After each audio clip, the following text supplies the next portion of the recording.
Hello and welcome to another one of my videos.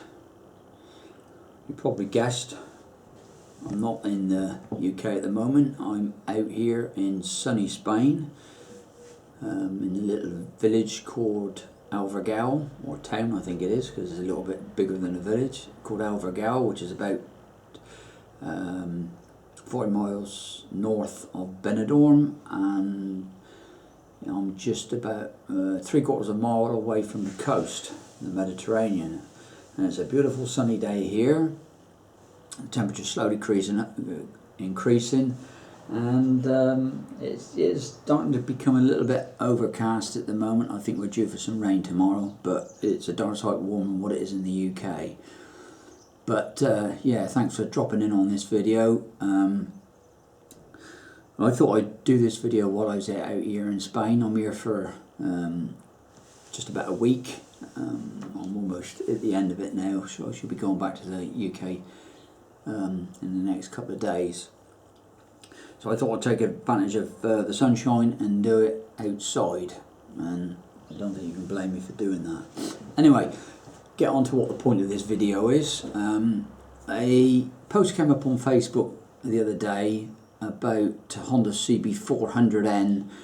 The guy posted a picture up saying that he had it blown a hole in one of the pistons, and I know many years ago we had, because I used to run a business selling motorcycles. There was a couple of cases that we had come in where this 400N had blown a hole in the piston, and at that time we kind of always wondered what caused it.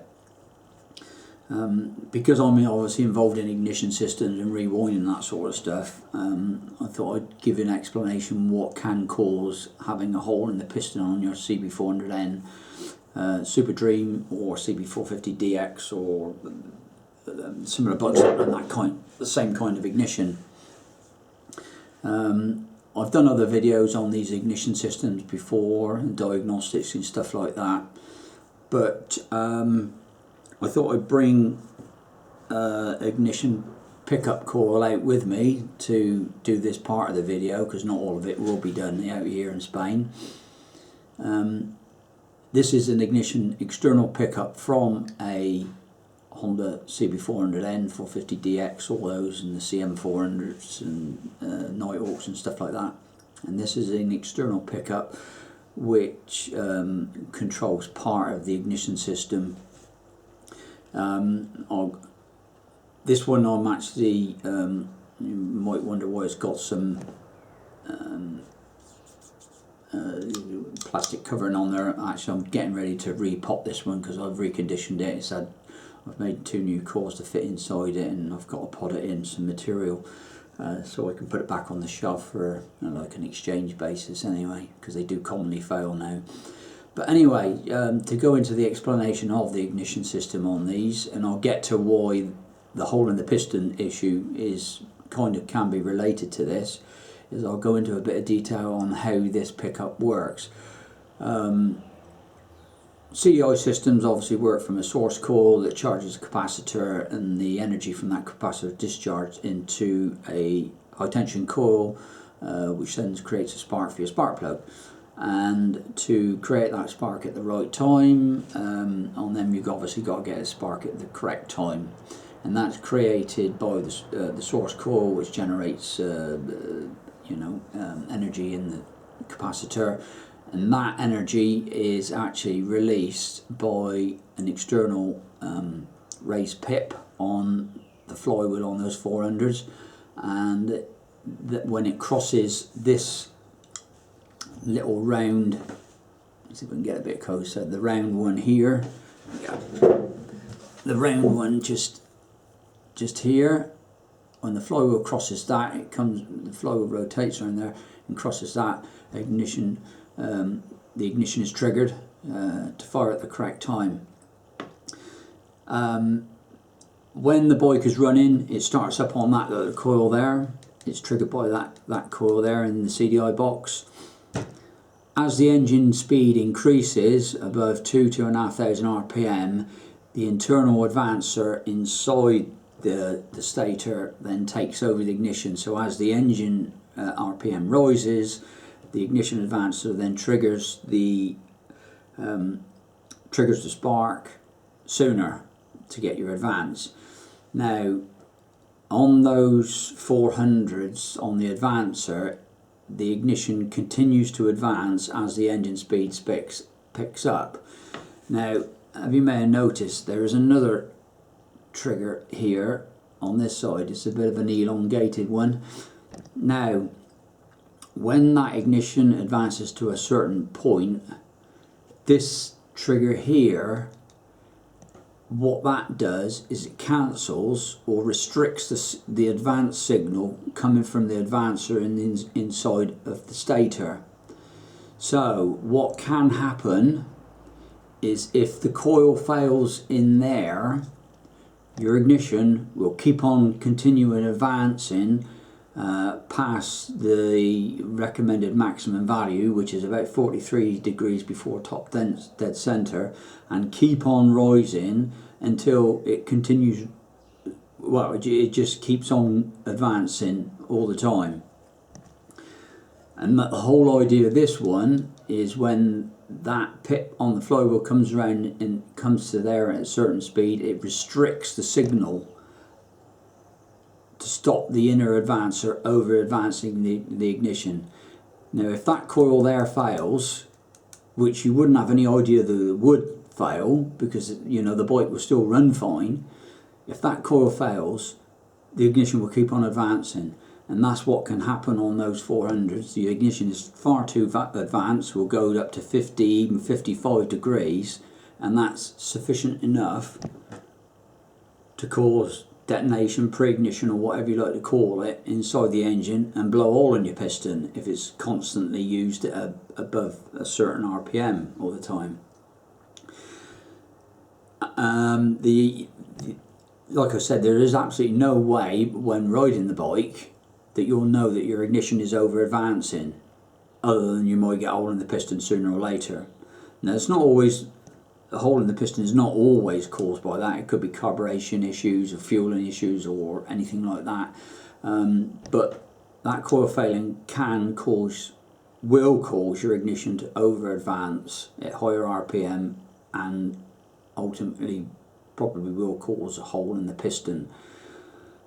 There is a procedure you can check to make sure that coil is working and the restriction on the advance that operates under is working, and I'll show you how to do that from my workshop, which I filmed a few weeks ago while I was back in when I was back in the UK, or when I was in the UK, because that's where I live. But I thought I'd just explain how that pickup works.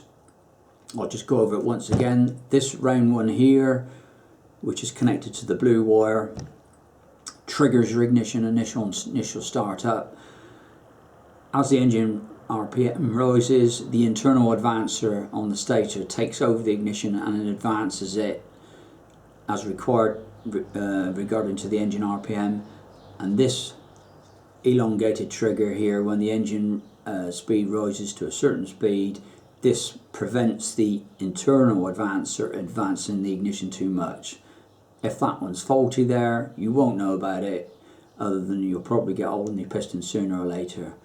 But when I get back home in the workshop, I'll continue with doing a bit more diagnostics on this. Well, not diagnostics, details on how you can test to make sure that coil is working fine. You don't even have to do an ohms reading on it. You can just disconnect some wires where the cables come out of the stator into the CDI box. But anyway, I just thought I'd explain that while I was here in Spain. Take advantage of the glorious weather. I'm here for another couple more days, and I'm going to lap it up while I'm over here. Thanks very much for watching. Well, I'll say that at the end of the video anyway, so I'll probably add a little bit more to it when I get back home in the workshop or back in the office. But yeah, bye from sunny Spain. Ta-ra. Adios, as they say. Okay, so here's the new CDI circuit board with all the components on it, wired up to the engine. I'll position the camera there and we'll start the bike up. All the connectors are connected in the 6-pin block connector, the 4 wires, as they should be. And we'll do a strobe light test now.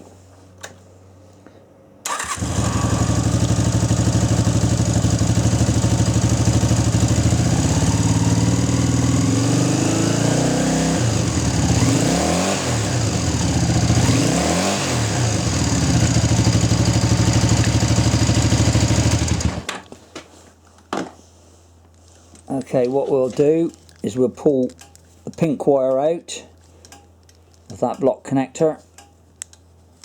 Just pull that out so it's not connected with the opposite end. And we'll see what happens now.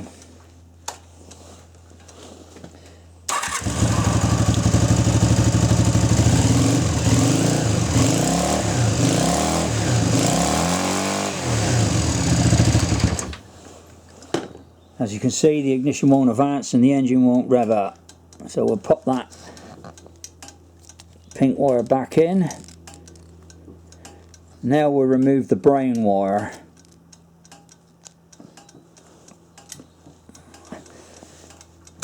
Start her up.